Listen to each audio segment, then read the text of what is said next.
What's up guys, so I'm here to discuss and review the latest chapter of Naruto that was just released today actually.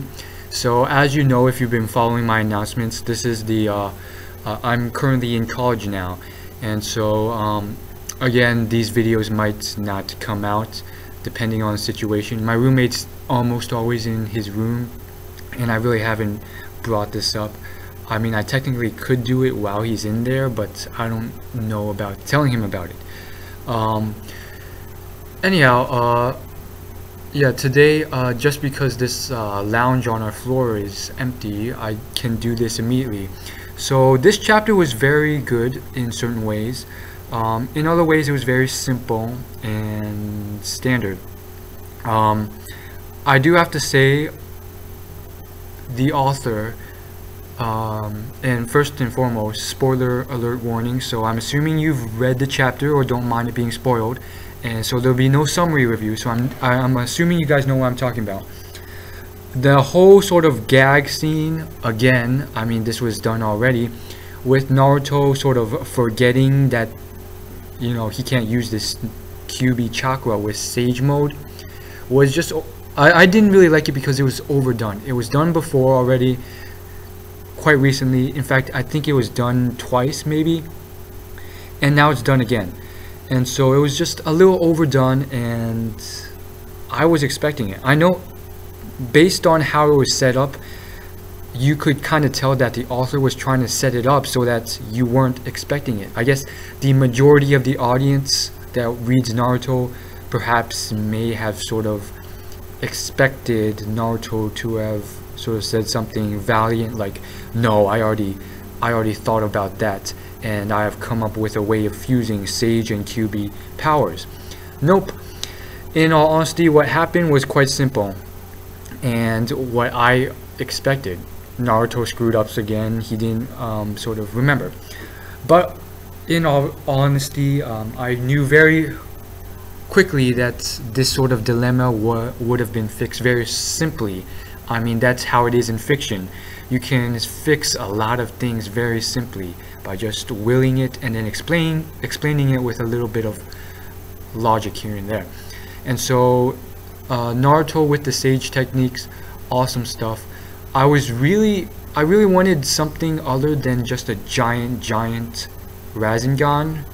I really wanted and slightly expected something ridiculous, maybe like some new technique that is completely off the charts, but we didn't actually get that from Naruto. We got that from Obito, and I really am happy about this because now we know that Obito still has tons of tricks up his sleeves, hopefully, and it would have been a shame if the sort of thing ended right now or in the next chapter or so, but I'm glad that Obito has all these tricks up his sleeve still. So we see at the end, obviously, his new sort of, well, I wouldn't say new, he probably sort of learned all these techniques as soon as he became the Jinchuriki, but now he has unleashed his newest one, which is this infinite Tsukiyomi, which if you guys need a refresher, it's the thing that Itachi used, his ultimate genjutsu. I believe once you attain the Manjikyu Sharingan, you can use 3 different techniques. One of them is this ultimate genjutsu, and I say that with quotes because in the Wikia page it's described as one of the best genjutsu, which means it's not the ultimate, but I feel like it is in certain ways. Anyhow, basically what this does is it forces such a strong illusion that you can't escape, and pretty much makes 1 second seem like 3 days of torture, 3 constant days, like no sleep. I mean, most people's days are like 8 hours and then the rest is like sleep, or maybe longer, 16 hours, and then the rest is sleep. But this is I believe it's 3 days, maybe it's shorter, 3 days of full out torture without sleep. And so it's pretty retardedly OP stuff, and I'm assuming this infinite Tsukiyomi is self-explanatory. It's not 3 days, it's infinity. And so all of a sudden this sort of thing pops up, and it looks like I mean, I've seen it before. I don't recall where it is. But yeah, I've definitely seen it before. I think it's from the Rinnegan back when Pain had it. But that leads me to the next interesting point, probably the last one, which was a very small panel in one of the pages, a very, very small one. And it kind of showed, I believe it was too obscure to be for certain. If someone knows or has some sort of evidence where you can sort of conclude it for sure, let me know in the comments. But it seems to be Obito's back, and what seemed to have happened is one of the tattoos, or whatever you call those things, on Obito's back with the black sort of tail sign that Sharingans have, one of them has now disappeared, and in its place is sort of like cracks as well as just like a hole. And so if that is the case, does that mean that once you hit him enough with these sage techniques, will it sort of destroy Obito? Like, is this his weakness? And so far no one has noticed it. I may be wrong. I mean, this panel might just be something else completely. So just for clarification, I believe it's on the page. It's one of the few pages before the final page with the Infinite Tsukiyomi coming out. And so I was quite surprised that Madara mentioned this, and like he recognized it immediately.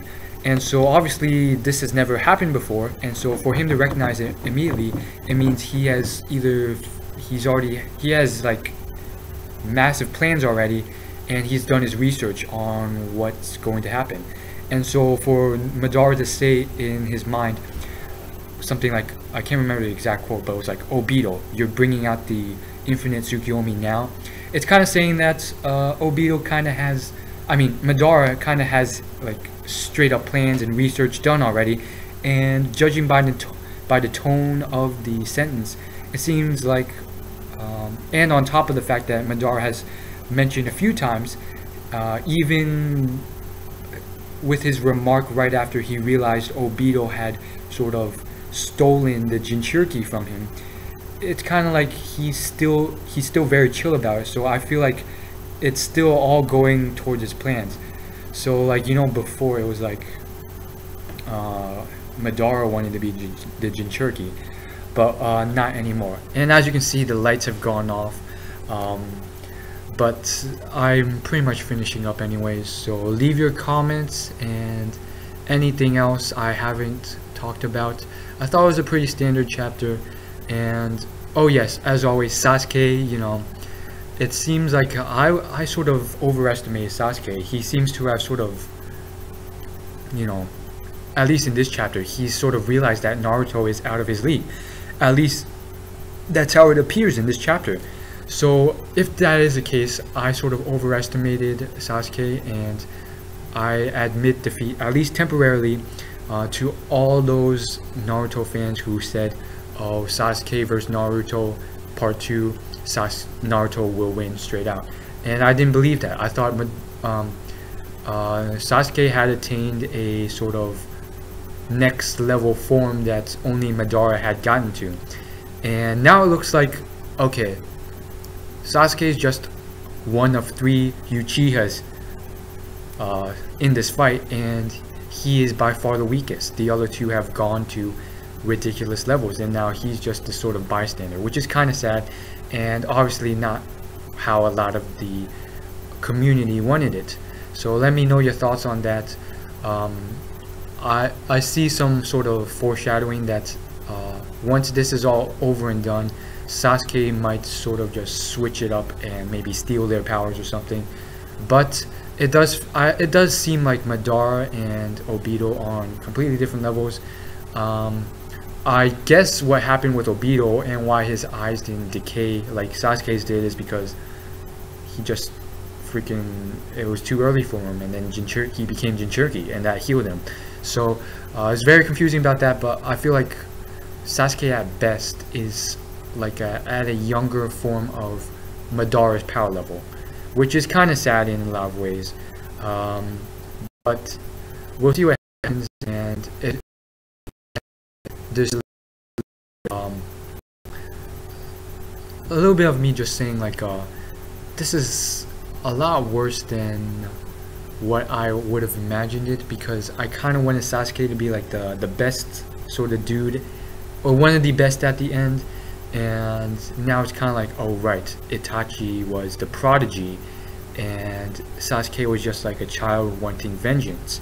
And I mean, some of this was non-canon, but I remember a few anime episodes, maybe it was canon, a few flashbacks with Itachi mastering certain techniques before Sasuke did at the same age. Like, I remember certain flashbacks, maybe it was the manga, Sasuke recalling how when he got to the age where Itachi had mastered certain techniques, Sasuke could not do it. And so I'm like, okay, I remember that now.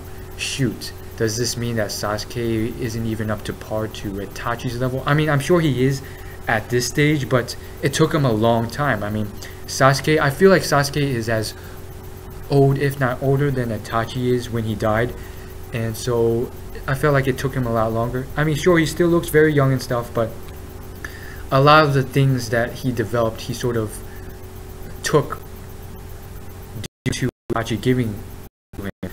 So we'll see how it goes. A little disappointed with Itachi, but not disappointed in the whole caliber, power level wise, of the Uchiha survivors living right now, namely Madara and Obito. So as always, like, favorite, comment, and subscribe. And I don't know when Piece and the other manga reviews will be coming out, if they will at all. Again, I've elaborated on this in my announcement videos, but this week's chapters were released today, and if I do have to skip them, I'm sorry, and then you just have to stay tuned for next week if I do in fact upload them. See you guys later, and thank you guys all for watching.